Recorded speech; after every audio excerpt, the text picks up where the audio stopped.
तो हेलो दोस्तों, आपका स्वागत है फिर से एक बार अहिल्यादीप क्लासेस में। आई होप कि आप सब ठीक होंगे।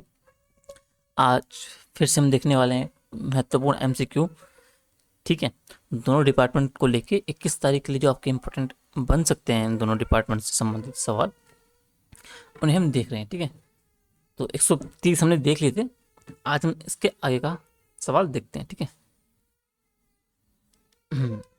तो पहला ये बोल रहा है कि राजस्व अधिकारी दिया है, उनके कार्य बताए गए हैं, उनको आपको मैच करना है।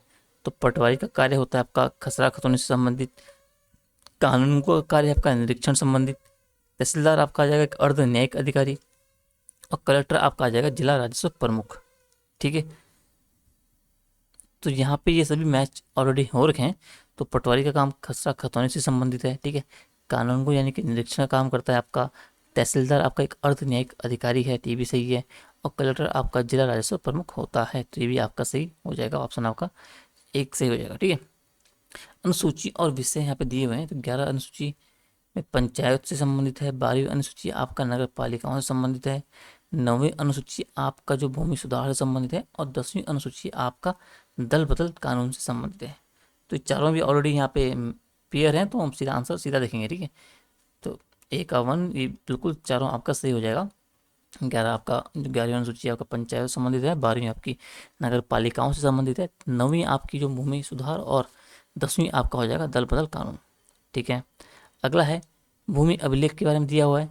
तो खसरा आपका होता है यानी कि खेत प्लॉट का पहचान। ठीक है, खतौनी यानी जो स्वामी होता है उसके विवरण संबंधित जानकारी इसमें होती है। जमाबंदी कहता है आपका इंग्लिश में रिकॉर्ड्स ऑफ राइट्स।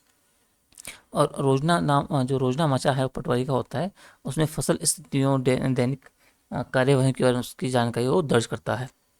तो चारों ये ऑलरेडी यहाँ पे पहले से ही मैच है, तो इस वाले को हम ऐसे ही देखते हैं। ठीक है, 4 खसरा आपका हो जाएगा खेत प्लॉट पहचान, खतौनी आपका स्वामी विवरण, जमाबंदी आपका हो जाएगा रिकॉर्ड्स ऑफ राइट्स, और रोजना मचा आपका हो जाएगा फसल स्थिति।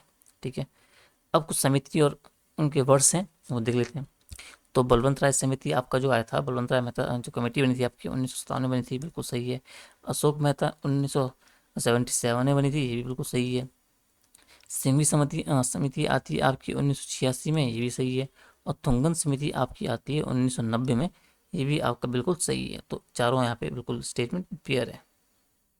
ये इनके बारे में बताया गया है यूपी जमींदारी अबोलिशन एक्ट के बारे में, कि भूमिदार किसे बोला गया है, स्थायी स्वामी, आसामी यानी कि जो अस्थायी खेती करते हैं वहाँ, आदिवासी आपका हो जाएगा पूर्व भूमिधारी, और जो टेनेंट एट विल है वो आपका हो जाएगा पट्टेदार किसान। तो ये भी क्लियर है, तो आप सीधा आंसर दे हुए आप। ठीक है, भूमिदार स्थायी स्वामी, आसामी अस्थायी खेती, आदिवासी पूर्व भूमिधारी, और जो टेनेंट एट विल है आपका हो जाएगा पट्टेदार किसान।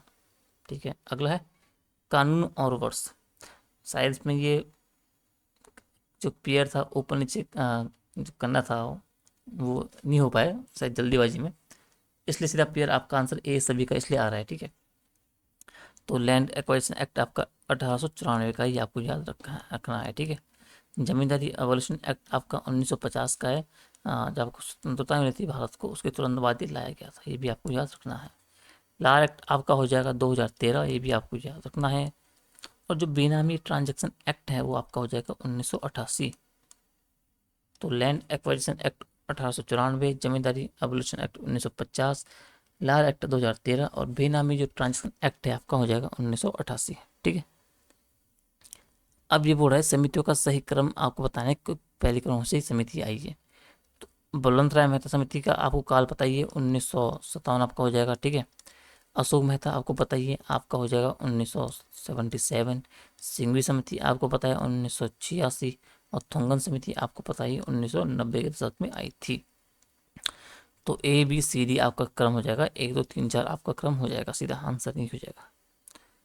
ये बोल रहा है कि जो ये PRI कालानुक्रम के बारे में पूछ रहा है, जो पंचायती राज इंस्टीट्यूशन के बारे में पूछ रहा है।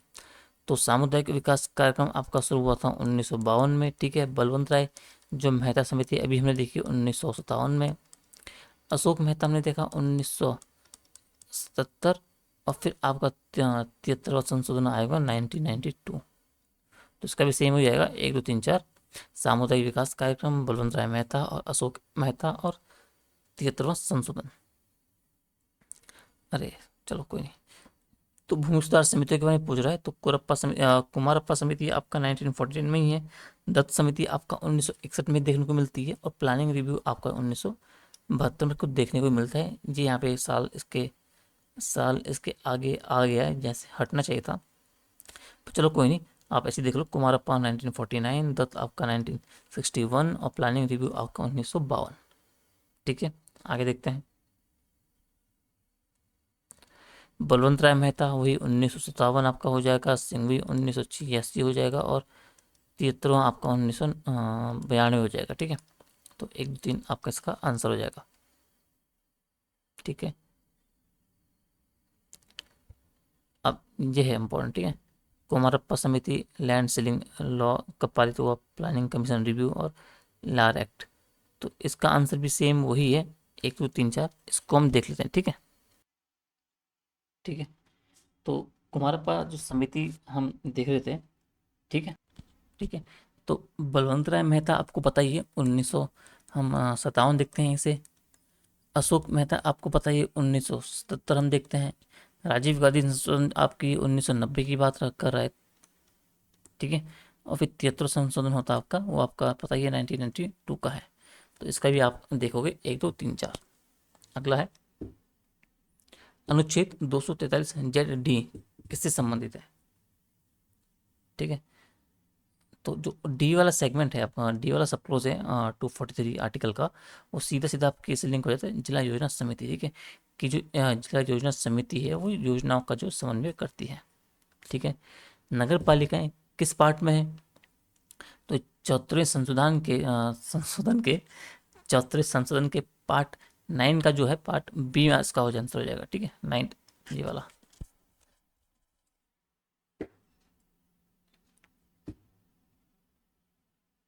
संपत्ति का अधिकार, अब संपत्ति का अधिकार के बारे में पूछिए किस अनुच्छेद में रखा गया है, तो इसका आंसर आपका हो जाएगा 300A।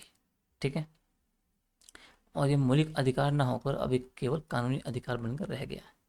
अगला है पंचायत पावर्स, जो बात कर रहे हैं पंचायत की शक्तियों की बात कर रहे हैं, जो आर्टिकल 243G में आता है वो किसके लिए है, तो वो है आपका आर्थिक विकास और सामाजिक न्याय स्थापित करने के लिए। ठीक है, अगला है पंचायत चुनावों को चुनौती देने पर रोक किस अनुच्छेद में दिया गया है, तो आपका आंसर उसका हो जाएगा आर्टिकल 243O। ठीक है, पंचायत वित्तीय शक्तियाँ किस अनुच्छेद में दी गई है, ये भी आपको जानना है, तो इसका आंसर आपको हो जाएगा 243A। तो पंचायतों को जो वित्तीय शक्तियाँ शक्तियाँ दी गई वो आपका आर्टिकल 243 सब क्लोज H में दी गई। ठीक है, डिस्ट्रिक्ट जो कलेक्टर की बात कर रहे हैं कि डिस्ट्रिक्ट कलेक्टर को जो है रेवेन्यू में कौन सा पद कहते हैं, तो चीफ रेवेन्यू ऑफिसर कहते हैं डिस्ट्रिक्ट कलेक्टर को। ठीक है, खसरा, खसरा किसे कहते हैं ये भी आपको जानना है। तो खसरा मतलब क्या, यानी कि खेत की जो फसल वो प्लॉट विवरण होता है वो खसरा बेसिकली कहलाता है। ठीक है, अगला है खतौनी में क्या दर्ज होगा, तो भूमिधर का नाम और इसके बारे में जो जानकारी होगी खतौनी में दर्ज होगी। तुम 12 बोलते हैं ना, जो हम नॉर्मल डिवीजन बोलते हैं, खसरा खतौनी खसरा खतौनी, तो दोनों अलग अलग उनका अर्थ निकलता है। खतौनी मतलब हो जाएगा जो भूस्वामी से संबंधित, और खसरा से संबंधित हो जाएगा उस भूमि के टुकड़े से संबंधित। हमने देखा था कि एनक्यूबरेंस सर्टिफिकेट, ईसी सर्टिफिकेट के बारे में पढ़ा था पहले, किस स्थिति में आवश्यक है, तो इसका आंसर हो जाएगा पर संपत्ति की खरीद बिक्री में आवश्यक होता है। ठीक है, अगला ये बोला कि सोशल ऑडिट की बात कर रहा है MG नरेगा की कौन सी धारा में है, उसका हो जाएगा धारा 17, यानी कि ऑप्शन बी धारा 17। ठीक है, अगला है संसद आदर्श ग्राम योजना के बारे में पूछ रहा है कि ये शुरू कब से हुई थी, इसका हमने परसों में देखा था, इसका आंसर हो जाएगा 2014। अगला है पंचायत आरक्षण की बात कर रहे हैं कि पंचायत आरक्षण जो है पहली बार संशोधन में कब आया, यानी कि पंचायत आरक्षण में पहली बार किस संशोधन से आया गया है, तो इसका आंसर आपको पता ही है 73वां संशोधन हम देखने को मिलता है 1992 में, वो इससे सीधा सीधा संबंधित है। अगला है उत्तराखंड पंचायत राज एक्ट कब लागू हुआ, तो जो उत्तराखंड पंचायती राज अधिनियम है वो आपका 2016 का है। ये भी रिपीटेड सवाल है, तो इसको भी आपको देख के चलना है। अगला है, ठीक है, अगला है अगला स्टेटमेंट वाइज आपके सवाल है। तो ये बोल रहा है कि उत्तराखंड जो पंचायती राज अधिनियम हमने बात की थी अभी 2016 का, उसके बारे में पूछ रहा है। तो इसमें ये बोल रहा है कि पहला है कि ग्राम प्रधान का कार्यालय 5 वर्ष का होता है। ठीक है। SC ST और OBC के लिए आरक्षण का प्रावधान किया गया है। ठीक है। महिलाओं के लिए 50% आरक्षण तय किया गया है। तो पहला भी सही है, दूसरा भी सही है और तीसरा भी सही है। उत्तराखंड ने तो 50% कहा किया है, लेकिन जो आपको पता है जो 73वां संविधान संशोधन हुआ था तो उसमें 33% की बात की गई थी, लेकिन कुछ राज्य विशेष ने जैसे कि उत्तराखंड हो गया, बिहार हो गया, इन्होंने इस सीमा को 33 से 50% तक किया है। तो ये तीनों स्टेटमेंट आपके सही हो जाएंगे, यानी कि ऑप्शन डी आपका सही हो जाएगा। ठीक है। उत्तराखंड ने महिलाओं को 50% आरक्षण देने वाले पहले राज्यों में से एक था। ठीक है। अगला है प्रधानमंत्री जो ग्राम सड़क योजना है उसके बारे में बोल रहा है कि 2000 में शुरू हुई। ठीक है। दूसरा है कि ग्रामीण क्षेत्रों में सभी मौसम की सड़क उपलब्ध कराना इसका उद्देश्य है, यानी कि ऑल वेदर रोड हो। प्राइमरी इसका जो उद्देश्य इसका ये है। और यह 73वें संशोधन से जुड़ी आपकी योजना है। तो पहला आपका स्टेटमेंट सही है, दूसरा भी सही है और तीसरा आपका गलत है, यानी कि ऑप्शन ए आपका सही हो जाएगा। ये एक केंद्र प्रायोजित योजना है और 73वें संशोधन से ये जुड़ी नहीं है सीधे। अगला है उत्तराखंड में जो पटवारी बढ़ती नियमावली है उसके बारे में पूछ रहा है कि राजस्व उप निरीक्षक होता है जो पटवारी होता है उसकी नियुक्ति जिला स्तर पर होती है। पटवारी जो है कलेक्टर के अधीन कार्य करता है और उसका मुख्य कार्य जो है न्यायिक निर्णय देना होता है। तो ये न्यायिक निर्णय नहीं देता है, वो सिर्फ न्यायिक संबंधित न्यायिक कार्य करता है, वो रिकॉर्ड दर्ज करता है, रिपोर्टिंग करता है। तो इसका कार्य बेसिकली इस संबंधी है। तो तीसरा आपका गलत हो जाएगा, सेकेंड भी आपका सही हो जाएगा। और पटवारी अगर इसकी बात की जाए तो इसमें थोड़ा सा कन्फ्यूजन है, क्योंकि इसकी जो भर्ती आप देखते हैं कि आयोग कभी UKPSC ने करवाया था, और जो UKSSSC है वो भी इसका जो नियुक्ति होती है वो करवाती है, परीक्षा करवाती है, नियुक्ति तो खैर जिला स्तर पर राज्य सरकार ही करवाती है। तो इस बारे को हम छोड़ देंगे, इसका हम सीधा सीधा करेंगे ऑप्शन बी।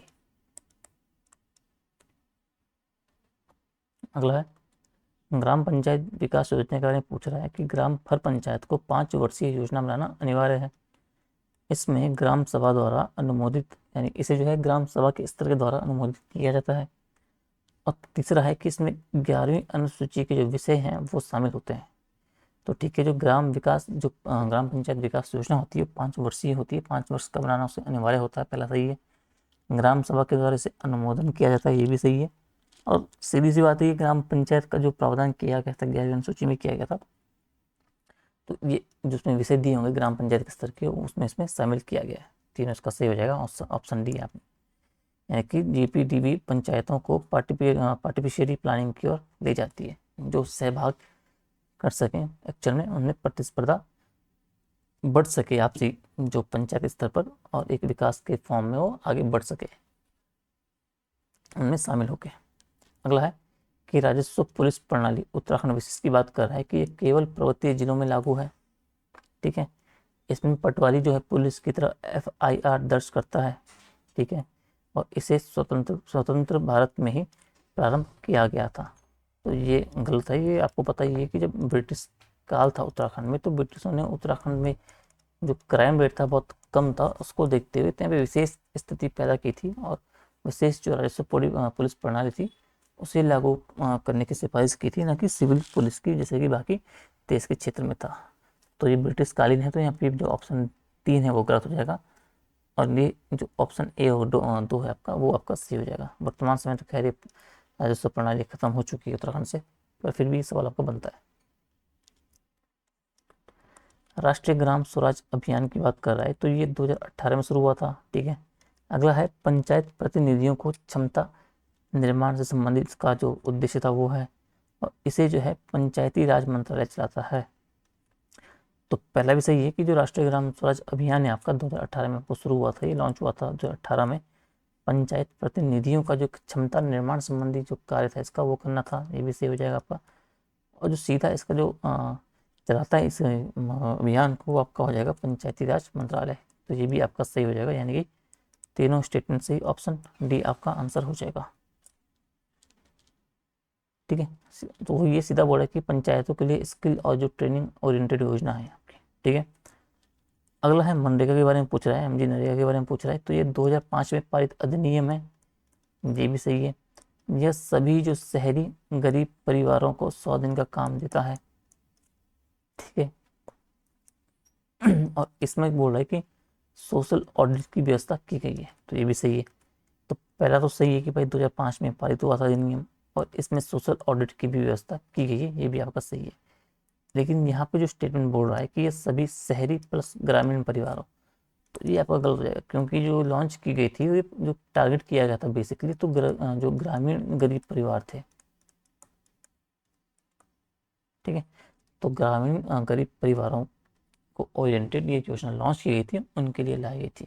तो ऑप्शन 1 और 3 इसका आंसर हो जाएगा, ऑप्शन 2 यानी कि गलत है, यानी कि ऑप्शन बी। भू अभिलेख डिजिटलीकरण योजना क्या है, इसके बारे में पूछ रहा है। तो ये 2008 में शुरू हुआ, सही है। ये केंद्र की लैंड रिकॉर्ड मॉडर्नाइजेशन योजना है, ये भी सही है। उत्तराखंड में इसे देवभूमि पोर्टल से लागू किया गया है, तो ये भी सही है। तो तीनों स्टेटमेंट सही है, तो आपका ऑप्शन डी हो जाएगा।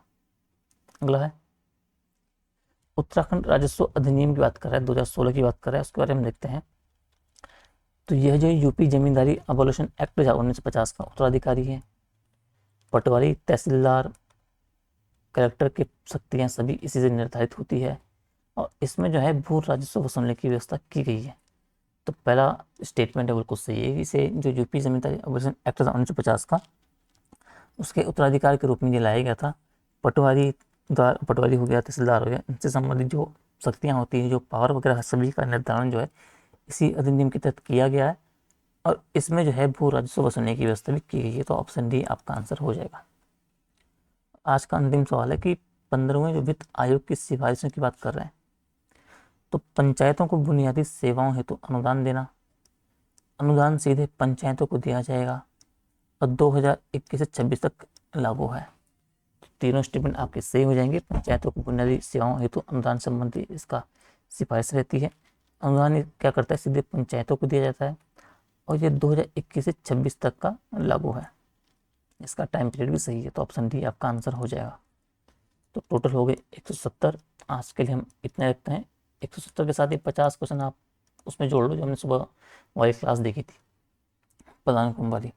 तो ये मान के चलो आपकी 220 तो आपके हो ही गए हैं। ठीक है। तो आपको क्लास अच्छी लगी तो वीडियो को लाइक शेयर कमेंट जरूर करें। जल्दी मिलते हैं आपको अगले पार्ट में, उससे हम इसके आगे जो क्वेश्चन है आपके 170 प्लस के क्वेश्चन वो देखेंगे। ठीक है। तो वीडियो को देखने का धन्यवाद, तब तक के लिए बने रहिए।